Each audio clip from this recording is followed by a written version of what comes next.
Chapter 13. After that, I settled into a pattern of court life. On a typical day, I would wake and stretch until I was warm and loose limbed enough to practice fighting forms. I had no wish to go back to the horrors of the battlefield, but I still enjoyed pushing my body, feeling the rhythm of the movement. I borrowed a wooden sword from the training grounds and would occasionally practice with it in the main room for variety, but still it held less wonder than it once had for I could remember how these objects had been used to steal life before my eyes. After this, on most days, I would join Sumitra and Kaushalya in the gardens for a walk, learning about the workings of the palace. Some of these mornings, Dasharath would hold open court as well, and men from across the kingdom would come to plead their cases and causes before the Raja, asking him to settle their land disputes, requesting he revise taxation agreements, and so on. I would infrequently observe from the balcony, but there was little part for me to play, and I preferred the company of my fellow wives. After that, if there was no council meeting, I would study, determined to understand the workings of Koshala's administration. The evenings were devoted to court pastimes, far more varied than the austere Kekayan palaces. There were feasts, of course, but also dance and musical performances and traveling troupes of storytellers. These last groups were my favorite, for they gave voice to the stories I had long loved. The men dressed in fantastical costumes and unearthed different voices for each character, setting the scenes with lyrical ease. The esteemed artists of the city were sometimes in attendance to paint portraits or views of the palace, and it was a pleasure to observe their work. Often we would sit and enjoy the entertainments of court until the torches burned low. But by far, what I enjoyed most were my infrequent trips into the world beyond the palace, whenever Mantra was able to slip me away. For even as I grew to know my fellow queens, I realized I had so much to learn about the lives of other women. I had long cared only for my own independence, but there were so many who were far less free. Knowing this bothered me for reasons I could not quite understand. On one such occasion, Mantra brought me to a small mud home where a friend of hers resided, farther from the market than I had previously ventured. When I complained, for I had been hoping to once again drink in the sights and bustle of the stalls and vendors, she shook her head. Not today. There is only so much you can do watching. Here is a chance for you to listen. I was about to ask what I was meant to learn when a woman my own age opened the door and ushered us inside. Mantraji, it is so good to see you. And I see you brought. Her eyes widened and she brought her hands together and bent deeply into a formal bow. Please, there is no need for that, I said, stepping inside. A small etching of Lord Ganesha hung above her door. Radhni Kaikeyi, you honor me with your presence, she said, her voice several pitches higher. If I had realized you were coming, I would have prepared. She turned from us and walked quickly towards the packed dirt floor, toward the stove. Her entire home appeared no bigger than my room in Kaikeyi. From here, I could see the low cot she slept on and the small shrine filled with statues of the gods. I slipped off my sandals as Mantra did the same. Truly, there is no need for that, I said. What is your name? Riddhi, she said, ducking her head. It meant wealth and prosperity, a kind, hopeful name for a commoner. Riddhi is an excellent cook employed in the palace kitchens, Mantra said, but recently there has been some trouble. What sort of trouble? I asked her. She shook her head. It is no matter, she whispered, looking down and playing with her fingers. I am used to it. She was obviously lying. Perhaps if you tell me. It is no matter, Radni Kaikeyi, she said, speaking now more firmly. Clearly something was upsetting her enough so that she risked interrupting me. Nothing to bother yourself with. I would like to help, for you are a friend of Mantra's, I said, trying to imbue my voice with kindness. Mantra had been quietly observing, but now she said, you can trust the Radni. I am sure she'll be able to assist. The furrow in Riddhi's forehead deepened. Nobody can help unless the gods decide to change the circumstances of my birth. She sighed. If you must know, I am illegitimate, and there are some who dislike that my father found me a position in the palace, the only thing he ever did for me. Your father is a noble? I asked. She nodded. Yes, but it is not his fault. After all, he did not decree that illegitimate daughters were unmarriageable. She was right, of course. It was the sages who made it so. For an illegitimate daughter was deeply inauspicious and impure, unmarriageable, a terrible curse for a woman. But of course, the gods and sages had nothing to say about illegitimate sons, who were still able to quietly inherit both money and power. Suddenly, her name took on a much crueler cast. That is no matter. It does not mean you should be mistreated, I said at last. I am not being mistreated, she protested. But there have been remarks made to the head cook, and when it comes to me, my father can only do so much. If the head cook decides to throw me out, well, I doubt there will be another chance for me. Who is making these remarks? I asked. Perhaps I can talk to them? Riddhi shrugged. I cannot tell you. My father has many rivals in court, and I'm sure that is all this is. That is my burden to carry. But how are your neighbors? Mantra asked, cutting me off. She shook her head slightly at me. I wanted to ask many more questions, but instead I sat back half listening as they chatted, my mind spinning. Riddhi was being punished for something entirely beyond her control, but I did not see how I could help her. I had no power to oppose the words of the sages or to change the laws themselves. I had long thought of Ahalya as the foremost example of how a man might devastate a woman. But as I saw more of the world, I was realizing there were many ways to ruin a person's life. Most women were not cursed by their husbands, but they suffered all the same. Mantra was right. I had learned something. And yet Riddhi did not have to suffer or carry her burden alone. She worked in the palace where I was a Rajni. What good was learning if I did not take action? That afternoon, I made my way down to the kitchens. The space was cramped, far more than I would have expected, and a strange contrast to Kekaya, given that the rest of the palace in Ayodhya felt so much grander. The room was dim with smoke and bustling with movement, the scent of garlic, ginger, and cumin mingling in the air. Radni Kaikeyi, can I help you? A stout older woman stood before me, head bent in deference. She spoke with a slight air of authority. This must be the head cook. I was hoping to speak to you and Riddhi, I said, making sure there was no trace of uncertainty in my voice. What is it now? The woman asked with a sigh. No complaints, I said quickly. I wanted to tell you that if you receive any further complaints about her, you may direct them to me, unless you believe their grievances are legitimate, of course. The head cook squinted at me through the smoke as if trying to determine whether I was serious. I held still, waiting until she relaxed and gave me a small smile. That is a most generous offer, Radni. Although I doubt when they hear you have favored her, there will be any further complaints. The girl is smart and skilled. I would not have wanted her to leave. I had not meant to go so far as to favor her, but by protecting her, I supposed I had indeed done just that. Instead, I gave the woman a nod. Riddhi, she called. Riddhi emerged from the back bearing a plate of saffron hued sweets arranged in a many petal flower. It is ready. I'm sorry for the delay. Oh, Radni Kaikeyi. She bowed, balancing the plate aloft to preserve the design. I do not wish to disturb you, I said, only to tell you that you need not worry any longer. Her face flitted through emotions quickly confusion, shock, then happiness. Truly, I nodded. After a moment, she smiled broadly, bouncing slightly on her toes as if unable to contain herself. Thank you, Radni. It was my pleasure, I said. I don't know how I can ever repay you. She looked around frantically. Wait one moment, please. She walked quickly to one of the storerooms. You have not shown interest in the kitchens before, the head cook said to me. Although we appreciate your attentions. I knew that she was really asking why. She did not deserve to suffer. The head cook studied me, hands on her hip, a twinkle in her eye. In the binding plane, a rose-hued thread unspooled between us. I knew from my time in Kekaya how useful it was to have the goodwill of the kitchen staff, and now with one act of kindness, I seemed to have accomplished that here. In helping another woman, I had in fact helped myself. The head cook's favor would increase my own power in court.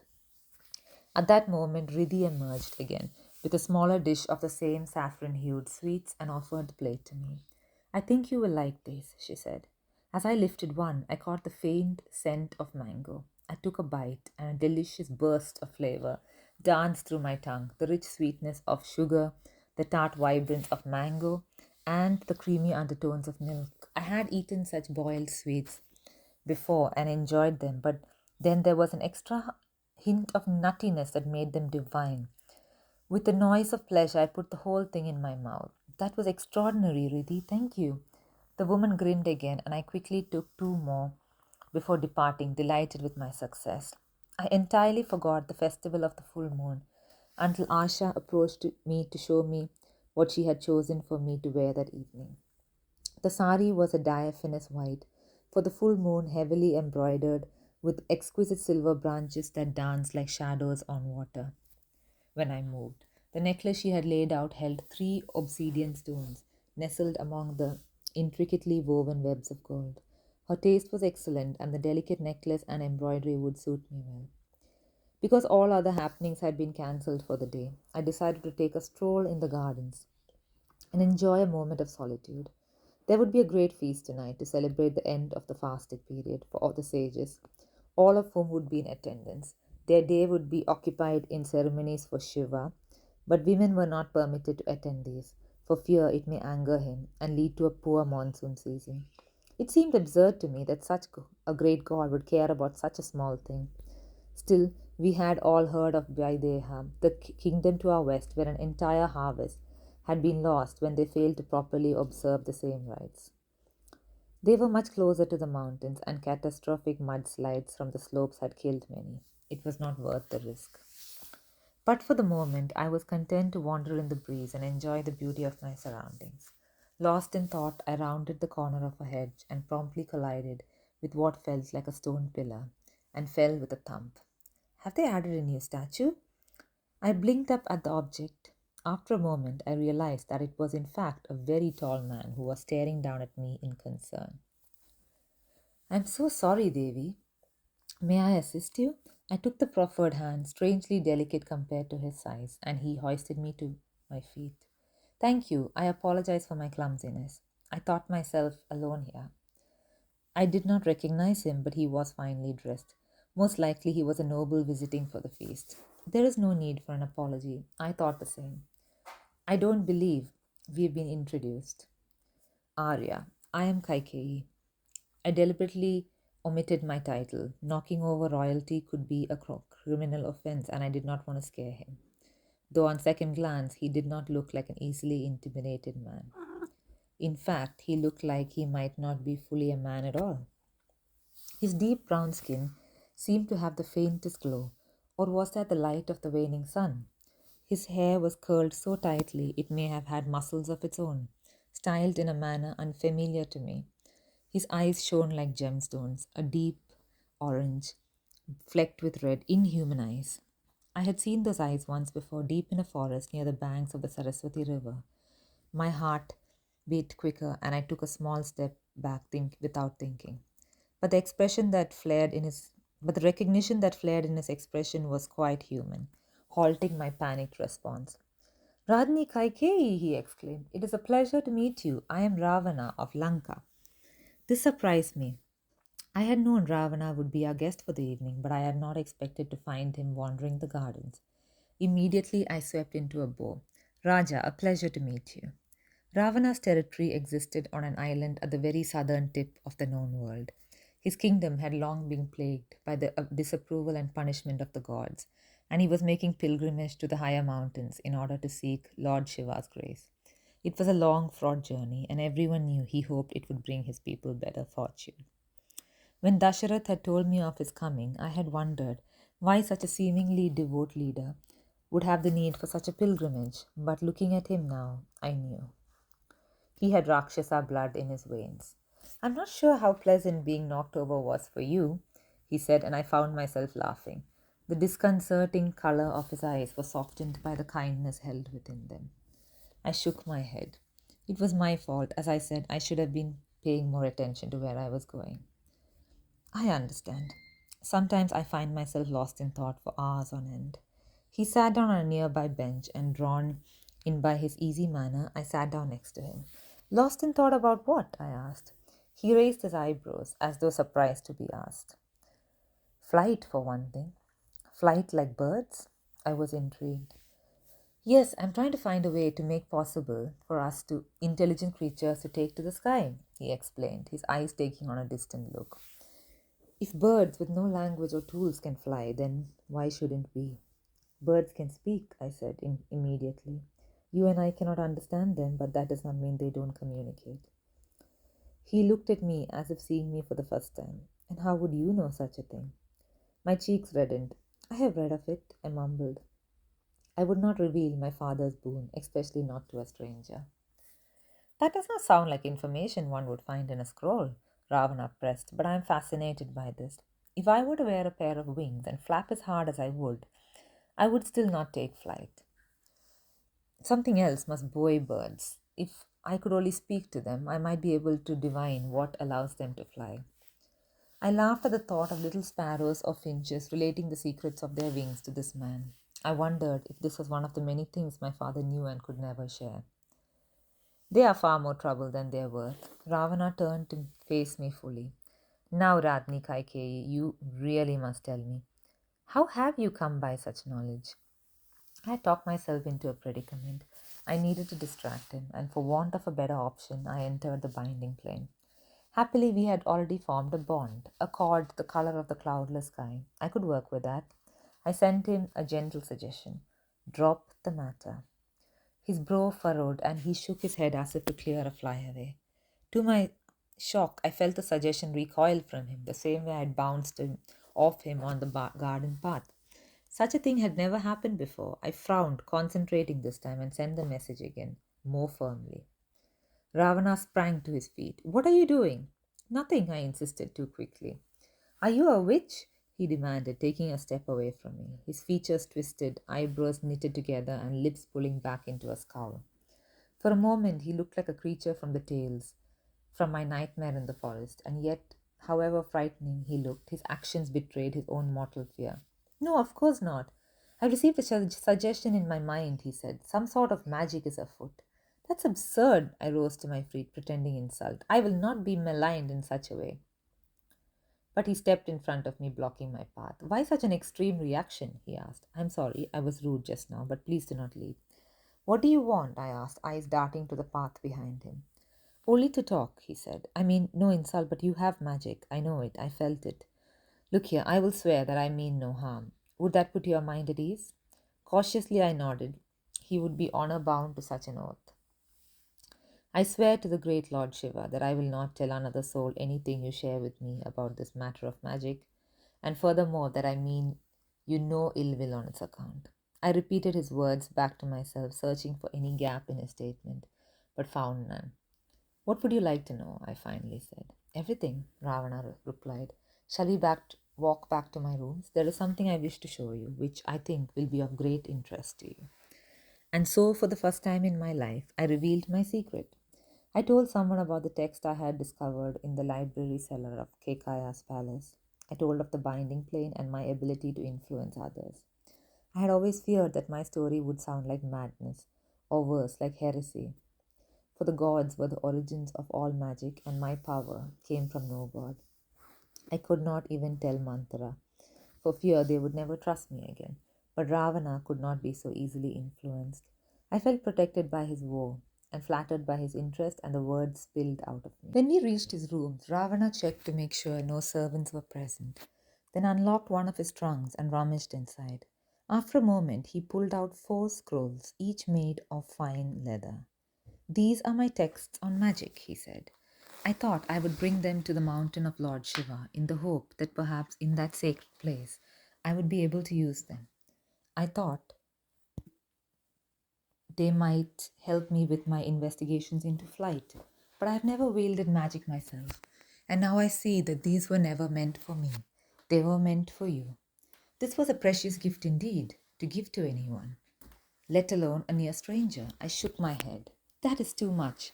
Read them, he insisted. You have time. If they make sense to you, then you should keep them. Knowledge is meant to be shared.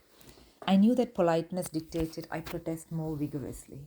But in truth, I ached to read the scrolls. I had never succeeded in discovering more of my own in Kekaya's library and had been too fearful to even look in Ayodhya.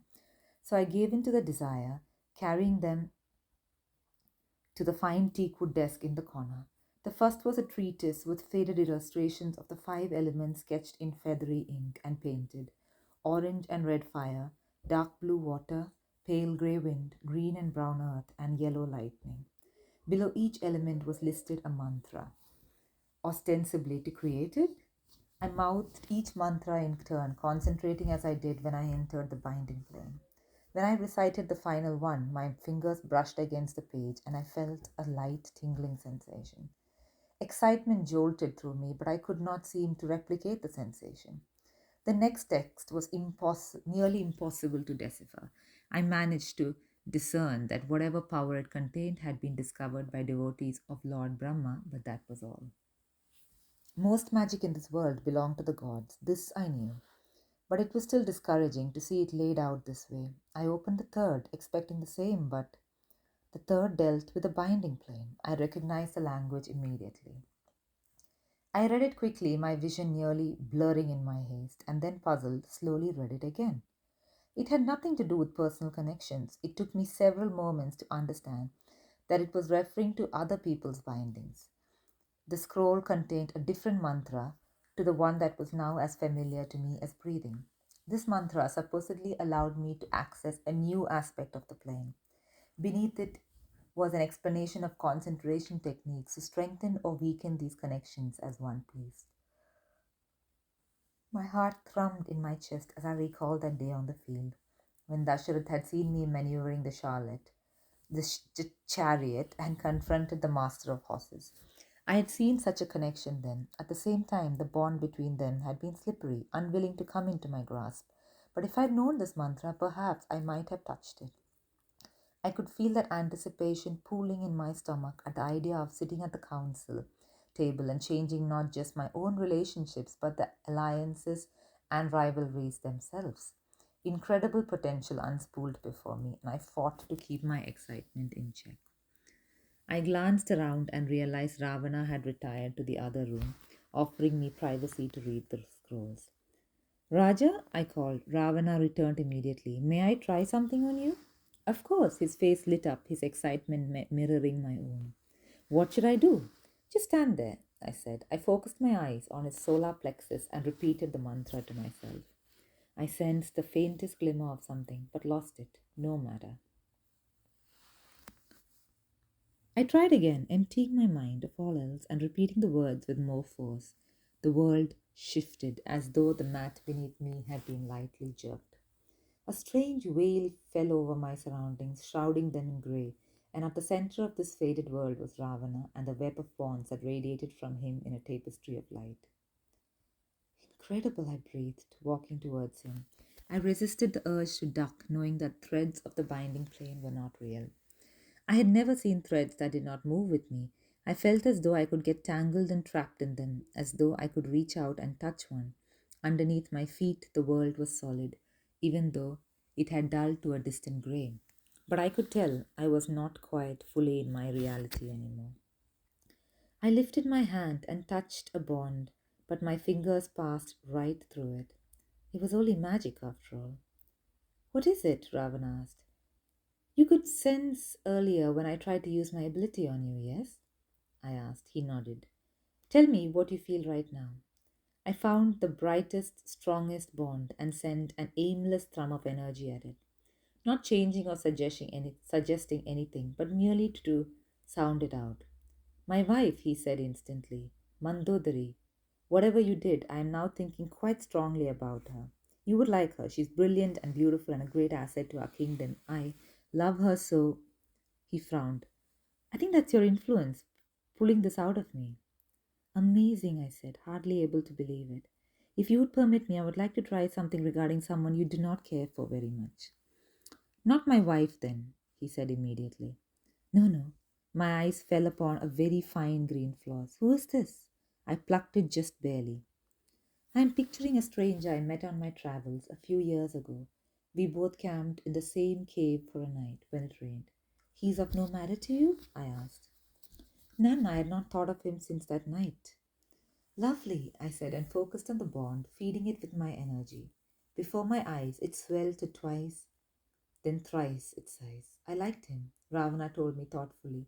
The bond quavered, and I could not calm it. My mind's grasp slid from it again and again. I liked him immensely. Should I have offered him a position in Lanka? I sent one final push, but it was too much. The bond frayed and snapped even as I tried to prevent it, the two ends crumbling like ash, just as had happened to my bond with Neeti so many years ago. No, I hate him. Ravana sounded bemused. I have no idea why, but I do. Did you change something? Is this usual for your workings? I blinked and my shoulders sagged with exhaustion. I let the binding plane drop away and the grey veil lifted. Color snapped back in the world and a wave of dizziness came over me. What was strange? What was a strange, colorless place I'd just been? I looked around, disoriented for a few minutes, before the realization hit me. That world was the binding plane. Truly another world, a half step from our own. In the past, I had glimpsed only a small part of it, seeing only my own connections, but this was the true plane, foreign and wondrous, and already I could not fathom that I had been so ignorant. But using it was difficult. When I had been a girl and had first discovered the threads, using them would leave me feeling like I had sprinted the length of the palace thrice over. I had grown comfortable, complacent with time, and now I could hardly stand. I would have to strengthen myself all over again for this new world. I looked up at Ravana and realizing he was waiting for an answer. Not usual. I've never done such a thing before. And it is you who are most unusual. You are the first to have been able to discern any of my workings. I had never thought that possible until meeting you. Thank you for allowing me to experiment in such a way. The scroll is very valuable. I held it to my chest, a sense of wonderment energizing me. I'm half Rakshasa, Ravana admitted. That is how I can feel your magic and why I have some immunity to it. Radni Kaikeyi, you should keep the scroll. Keep all of them. You have a talent. You hardly know me, I protested. Why would you give me such a gift? He simply said, I think it's incredible that anybody in our world can harness magic. I'm happy to do my part in helping you. Through our bond, I could feel he told the truth. A Raja cannot be so altruistic, I warned him, because I liked him and did not wish to take advantage of his kindness.